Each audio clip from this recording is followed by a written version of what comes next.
ማርያምን ሰጥቶናል። እሷ አበባ ሆና ልጇ ኢየሱስ ክርስቶስ ደግሞ ፍሬ ሆኖ መጥቶልናል። ወይም በእሷ አበባነት ልጇ ኢየሱስ ክርስቶስ ፍሬ ሆኖልን ተመግበነዋል ማለት ነው። እንዲሁም በምድር ላይ ዓለም ጨለማ በነበረችበት ሰዓት ቅዱስ መስቀሉ ብርሃን ሆኖልን እንዲያበራልን በምድር ላይ የተተከለው መቅረዛችን ሰማይን በከዋክብት እንደሚያስጌጠው ማለት ነው። በከዋክብት አሰርገው ሰማይ ከመበከዋክብት ያሰረጉ ሰማይ እንደማለት ነው።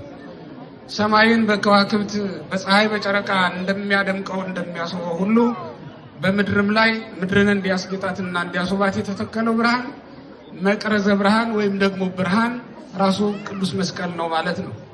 የእግዚአብሔር ቤተሰቦች አሁን የቆምንበት ስፍራ ላይ ቀደም ሲል ያዕቆብ የወርቅ መሰላል ሆኖ በህልሙ የተመለከተው የቅዱስ መስቀል ነበር። እግዚአብሔር ላዩ ላይ የተቀመጠበት ያ የያዕቆብ መሰላል ጊዜው ሲደርስ አይሁድ ተከሉትና በዚህ ቦታ ላይ በትክክልም ያዕቆብ እንዳየው እግዚአብሔር በላዩ ላይ ተገለጠበት። ከዛ በፊት መስቀል አንድ ወንጀለኛ ላዩ ላይ ይሰቀልበት ነበር እንጂ መስቀል እግዚአብሔር በላዩ ላይ ተገኝቶበት አይታወቅም ነበር። ያዕቆብ እንዳየው መሰላል ቅዱስ መስቀል በተተከለ ጊዜ እግዚአብሔር በላዩ ላይ ተገልጦበት ታይቶበታል። ስለዚህም በምድረ በዳ ሳሉ ሙሴ አሮን ወተገብራ ለመክሊተ ወርቅ ተቋመ ወርቁን መክሊተ ወርቁን ተቋመ ወርቅ አድርገህ ትሰራዋለህ ብሎ እንደነገረው 7 ምንባረ ፈትል ያለው የወርቅ መቅረዝ በምድረ በዳ ሙሴ አሰርቶ ለቤተ መቅደሱ ሰጥቶ የቤተ መቅደሱ ብርሃን ከዚያ ነበር የሚገኝ የነበረው። በሐዲስ ኪዳን ደግሞ ያንን የወርቅ መቅረዝ ተክቶ የተተከለው ቅዱስ መስቀል ነው። በላዩ ላይም የተገኘው ብርሃን ኢየሱስ ክርስቶስ ነው። ያለ ዘይት ያለ ፈትል የሚያበራ ብርሃን ኢየሱስ ክርስቶስ ነው። ለዚህም ነው እንዲያውም አይሁድ ልብሱን የገፈፉት እውነተኛው ብርሃን እሱ ስለሆነ ነው ይላል አባ ጊዮርጊስ የተባለ የሀገራችን ሊቅ። እውነተኛ ብርሃን ስለሆነ ኢየሱስ ክርስቶስ በብርሃን ላይ ልብስ ሊያኖሩበት፣ በፀሐይ ላይ ልብስ ማኖር እንደማይቻል ሁሉ በብርሃን ላይ ልብስ ማኖር ስለማይቻል አይሁድ ልብሱን ገፈውታል ብሎ ተናግሯል። ስለዚህም እውነተኛው ብርሃናችን ክርስቶስ በመስቀል ላይ ሆኖ መስቀልን እንደ መቅረዝ አድርጎ ታይቶልናል ማለት ነው። ብርሃንን ያየንበትን የዓለም ጨለማ የተገፈፈበትን ይህን ቅዱስ መስቀል ወደ ዛሬው ታሪክ ለመድረስ ያክል አይሁድ ለ300 ዓመት ከምድር በታች አኑረውት እንደነበረ ተጽፏል። ያን ጊዜ በዚያ ዘመን ዓለም ቅጡ ጠፍቷት የነበረበት ዘመን የሮማውያን ዘመን ነው እንደምታውቁት። ስለዚህ በእብደት ውስጥ በነበረች ዓለም ውስጥ ቅዱስ መስቀል ምን ያደርግላታል? ልብ እስክትገዛ ድረስና ወደ ክርስትና እስክትመለስ ድረስ ቅዱስ መስቀልን እግዚአብሔር ሰውሮ አኑሮት ነበር። አይሁድ ቀበሩት። በእርግጥ አይሁድ ቀብረውታል። ነገር ግን እግዚአብሔር ደግሞ ሰውሮታል። በዚያ ዘመን ዘመነ ሰማዕታት ስለነበረ ክርስቲያኖች ከዋሉበት አያድሩም፣ ካደሩበትም አይውሉም። ስለዚህ ንዋያተ ቅድሳቱን ሰብስቦ ለማኖር ጊዜ አልነበራቸውም። ሁኔታው ምቹ አልነበረ። ምክንያቱም ቤተክርስቲያንም እንዳሁኑ በህንፃ አልተሰራችም ነበርና አንድ ቦታ አልነበራትም። በክርስቲያኖች ቤት ነበር ይቀደስም ስጋውና ደግሞ ይፈተትም የነበረው እንጂ እንዳሁኑ ቤተ መቅደስም አልነበረም።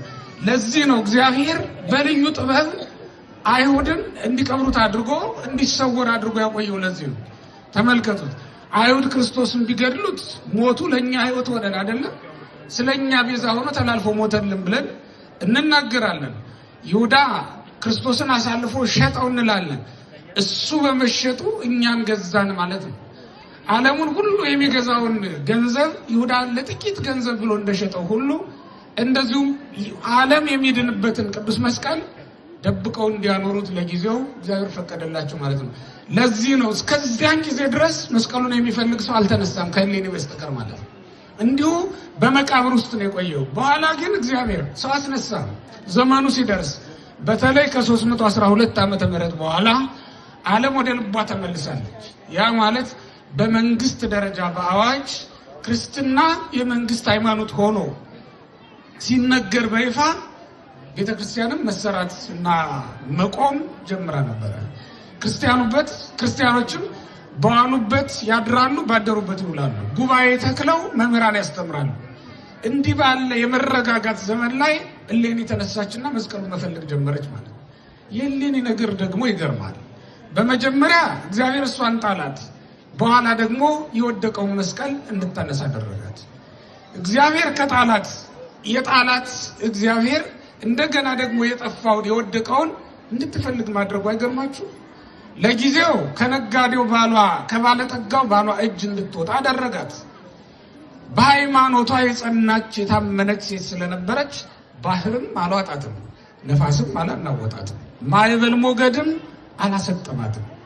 በባህሩ ላይ እየዋኘ እንደሚሄድ ዋናተኛ እየተንሳፈፈ በሚሄድ ሳጥን ውስጥ ሆና ነበረ ይሄ ንጉሥ የቆስጠንጢኖስ አባት ቁንስጣ የሚባለው የሚኖርበት ስፍራ ድረስ የደረሰችው። እንዲህ ባለ መንገድ ነበረ የእግዚአብሔር መልአክ እየቀዘፈ የተቀመጠችበትን ሳጥን እንደ ሳጥን ሳይሆን እንደ ጀልባ እንደ መርከብ አድርጎላት ባህሩን እየቀዘፈ ወደምትደርስበት ቦታ አደረሳት ይላል። እግዚአብሔር እንዴት እንደሚያሻግር እኮ አናውቀውም ክርስቲያኖች። አንዳንዱም በጀልባ ያሻግረዋል፣ አንዳንዱን ደግሞ በሀገራችን የቅዱሳን ታሪክ እንደምንረዳው በድንጋይ ጀልባ ድንጋዩን እያንሳፈፈ ያሻግረዋል። ወገኖች እግዚአብሔር እንዴት እንደሚያሻግር ስለማናውቀው ከመከራ ሁሉ አሻግረኝ ብላችሁ ጸልዩ እንጂ እንዴት እንደሚያሻግራችሁ ለእግዚአብሔር አትንገሩት። አንዳንድ ሰው ለእግዚአብሔር ጥበብ ለእግዚአብሔር ብልሃት ሊያስተምር የሚፈልግ ሰው ስላለ ነው ይሄንን ብላችሁ። አንዳንዱ ሰው እግዚአብሔር እንዴት ትዳሩን ሙሉ እንደሚያደርግለት ከነ አሞላሉ ከነ አሰፋፈሩ ለክቶ ለእግዚአብሔር ማሳየት የሚፈልግ ሰው አለ። ልክና መጠን ማሳየት የሚፈልግ ሰው አለ። እግዚአብሔር እንዲሞላላችሁ ብቻ ነገሩት እንጂ እንዴት እንደሚሞላ ለእሱ አታሳዩት። ክርስቲያኖች እንዲያሻግራችሁም ለምኑት እንጂ እንዴት እንደሚያሻግራችሁ እሱ ነው የሚያውቀው። እንዴት ወደ ከፍታ እንደሚያመጣችሁ አታውቁትም። እሌኒም ባለጠጋ ባል ነበራት። ባለጠጋው ባሏ ወደ ባህር ጣላት። የተጣለ ሁሉ የወደቀ የሚመስለው ሰው ካለ ተሳስቷል። በወደቃችሁ ጊዜ በተጣላችሁ ጊዜ ሁሉ የወደቃችሁ አይምሰላችሁ ክርስቲያኖች። በተረሳችሁ ጊዜ ሁሉ የተዘነጋችሁ አይምሰላችሁ። በጠፋችሁ ጊዜ ሁሉ እንደጠፋችሁ የምትቀሩ አይምሰላችሁ። አትደንግጡ። እግዚአብሔርን ባላችሁበት ቦታ ሁሉ ሆናችሁ አመስግኑት፣ አምልኩት። ከሰዎች ፊት ብትታጡ ብትሸሹ ብትገፉም እንኳን ከእግዚአብሔር ፊት እንደማትሸሹ ደግሞ ማመን አለባችሁ። እሌኒ እንደዛ ነው የሆነችው። ሄደች፣ የእግዚአብሔር መልአክ የምትከብርበት ስፍራ ላይ አደረሳት። እዚያ ቦታ ላይ ስትሄድ ለሀገሩ እንግዳ ለሰው ባዳ ናት። ግን እግዚአብሔር እንዲወዷት እንዲለምዷት አደረጋትና ለንጉሱ የሚገባ ውበት አሟልታ ስለተገኘች እግዚአብሔር ጸጋ ሆኗት ነው፣ ውበት ሆኗት ነው። ሃይማኖቷን ያከበራት በባይደል ለንጉስ ሚስት እንድትሆን ታጨች ማለት ነው። ይህች ስደተኛዋ የተጣለችው ሴት ናት። ልብ በሉ። እግዚአብሔር የወደቁትን እንዴት እንደሚያነሳ እያየን ልንሄድ ይገባናል። ይህችን ሴት እንዲህ ያደረጋት ታሪክ እንድትሰራ ነው፣ የጠፋ ታሪክ እንድታመጣ ነው። ለጊዜው እሷ ጠፍታለች። በባሏ ዘንድና ቀድሞ በሚያውቋት ሰዎች ዘንድ እሌኒ የሞተች ናት። ምክንያቱም በባህር ውስጥ ተጥላለችና ነው። ዝግብሩኪ ለይትሩኪ ነው ያላት። ይሄ ስራሽ ይከተልሽ፣ ሃይማኖት አድርገሽው እንደሆነ ባህር ብላሽ፣ አላደረግሽውም ከሆነ እግዚአብሔር ያውጣሽ አላት።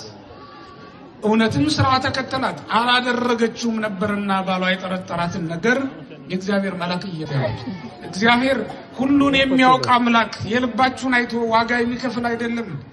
እግዚአብሔር እንደ ስራችን መጠን ይሰጠን የለም።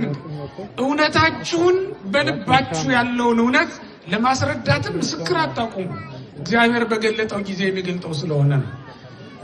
ሐሰትም ከሆነ ደግሞ እሱን ለማስረዳት 9 ምስክርን ብታቆሙ ሐሰቱን እውነት ማድረግ አይቻልም። እግዚአብሔር ያውቀዋልና ማለት ነው። ስለዚህ ነው እሌኒ ስራዋን ያወጣት ከባህር ያዳናት።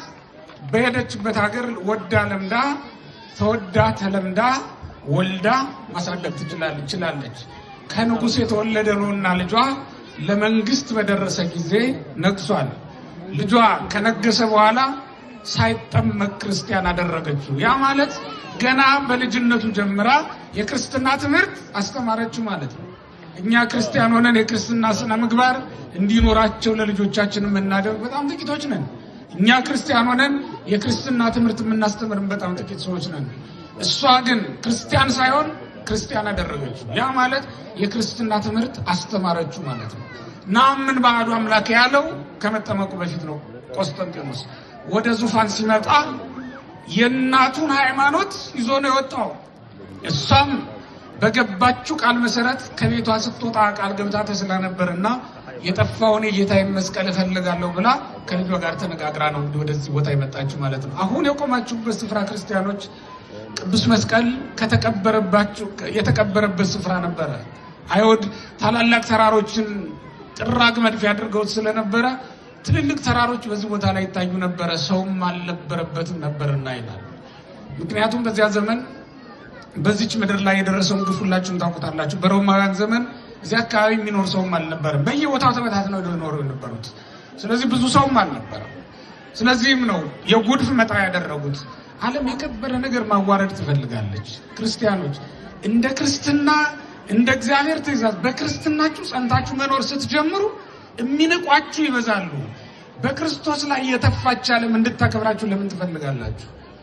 ወርቅ የሆነውን ክርስቶስን የሸጠች ወርቅን በመዳብ እንደመለወጥ ቁጠሩት። ክርስቶስን በ30 ብር መሸጥ ክብርን በውርደት እንደመለወጥ ቁጠሩት። የዓለም ሁሉ ክብር የዓለም ሁሉ ጌጥ የሆነውን ክርስቶስን መሸጥ ከትርፍ ሁሉ የሚበልጥ ክርስቶስ አልነበረም? የሚያተርፋትን አታውቅም ዓለም፣ የሚያከብራትንም አታውቅም ዓለም። ተመልከቱት። ይሁዳ በሸጠበት 30 ብር አንድ መሬት ነው የተገዛው። ሐዋርያት ግን በአንድ በክርስቶስ ዓለምን ሙሉ ነው የገዙት። ክርስቶስ ብንነግድበት የማያልቅ ወርቅ ነው።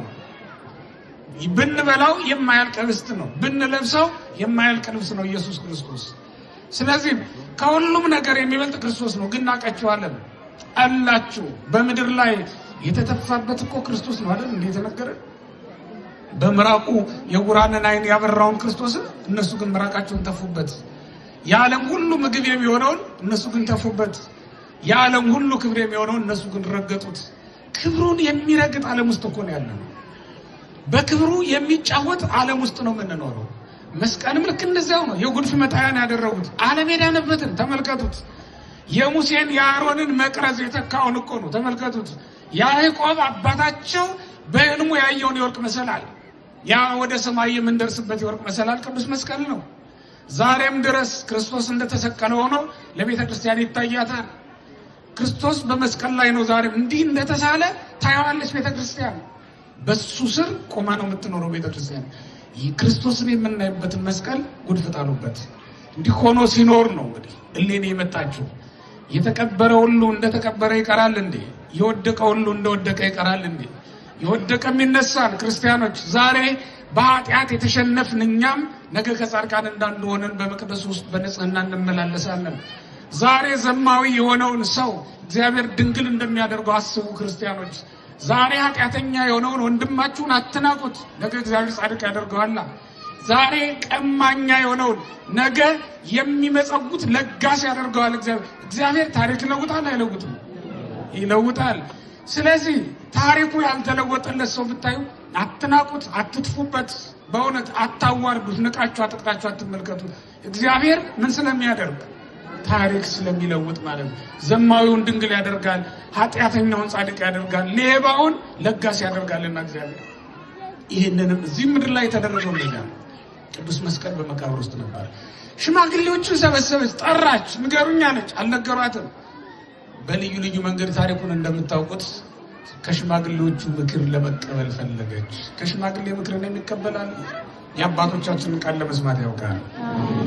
ከሽማግሌዎች አንዱ ኪራኮስ ነው። ኪራኮስ ደግሞ ከዘኪዮስ ልጆች የልጅ ልጆች አንዱ ነው። ለዘኪዮስ 3ኛ ትውልድ ነው ኪራኮስ።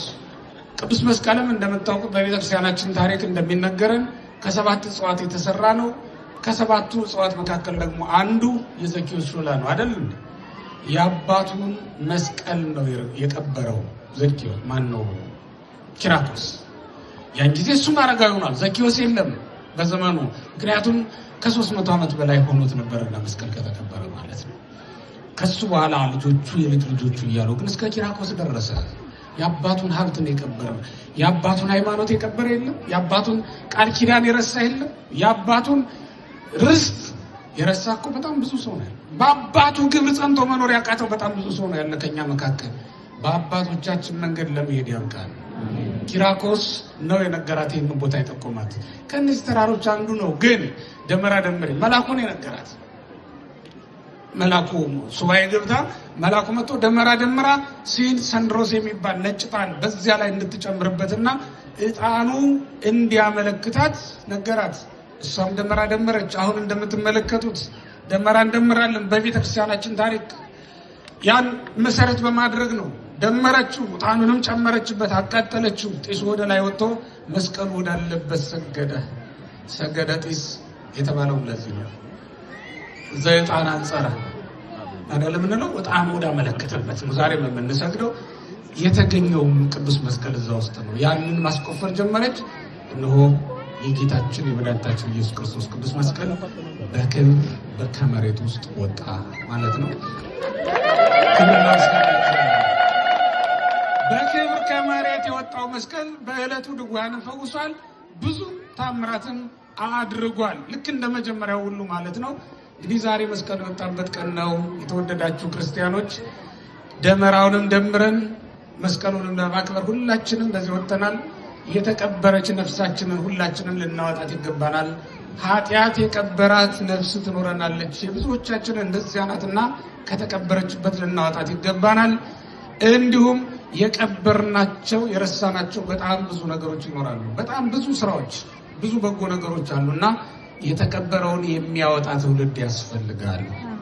የተቀበረ ሕይወት እንዳይኖረን አምላካችን እግዚአብሔር ይርዳን። በዚህ መንገድ እንግዲህ እግዚአብሔር ሰው አስነስቶ ዘመኑ ሲደርስ ቅዱስ መስቀልን አውጥቶልናል። መስቀሉ በተቀበረበት እንዲሁም በወጣበት በጎልጎታ በኋላም መስከረም 16 ቀን ነው በጎልጎታ ቤተ መቅደስ አሳንጻ ቅድስት እሌኒ በዚህ ቦታ በዓል ለቅዱስ መስቀል ያከበረችው መስከረም 16 ቀን ነው። ለዚህም ነው ዛሬ መስቀሉ የወጣበት ቀን በ17 ቁፋሮ የተጀመረበትም ቢሉ በ17 ነው የነበረው። በ16 የምናከብረው ግን ለምንድን ነው መሰላችሁ? በዓሉ የተከበረው መስቀሉ ቤተ መቅደስ ታነጾለት በዓሉ የተከበረው እና ቤተ መቅደሱ በስሙ የከበረው በ16 ስለሆነ ነው ማለት ነው። በዚህ ምክንያት ዛሬም በዓል እናከብራለን። ዛሬም እሌኒ ያለች በእውነት ይህ ትውልድ የእሌኒ ልብ ይዞ ነው እዚህ የቆመውና በመካከላችን እሌኒ እንዳለች እናምናለን። ከእሷም ጋር አብረን ቅዱስ መስቀሉን እናከብራለን። ለዚያ በቃን መስቀሉ በቆመበት ስፍራ ተገኝተን እንድንሰግድ ይረዳን። የአባቶቻችን አምላክ እግዚአብሔር ስሙ የተመሰገነ ይሁን። እግዚአብሔር ይስጥልን።